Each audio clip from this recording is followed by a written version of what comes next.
घर वाले और सब के साथ भी क़ियामुल लैल का अहतमाम करते नबी सल्लल्लाहु अलैहि वसल्लम आखिरी अशरे में। अबू ज़र रज़ी अल्लाहु अन्हु से रिवायत है कि नबी करीम सल्लल्लाहु अलैहि वसल्लम ने रमज़ान के 7 दिन बाकी थे तब उनके साथ पौ रात उन्होंने जो है जागा। उसके बाद 25 की रात को आधी रात तक अल्लाह के रसूल सल्लल्लाहु अलैहि वसल्लम ने क़याम किया। फिर 27 की रात को आप सल्लल्लाहु अलैहि वसल्लम ने अपनी औरतों और अपने अहल को जमा किया और लोग भी जमा हो गए।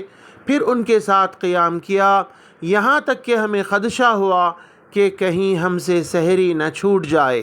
तो इससे पता चल रहा है कि क़ियामुल लैल में आखिरी अशरे में आप घर वालों को, बच्चों को, सबको जगा सकते हैं और उन सब के साथ मिलकर आप नमाज़ पढ़ सकते हैं, जमात के साथ आप नमाज़ पढ़ा सकते हैं।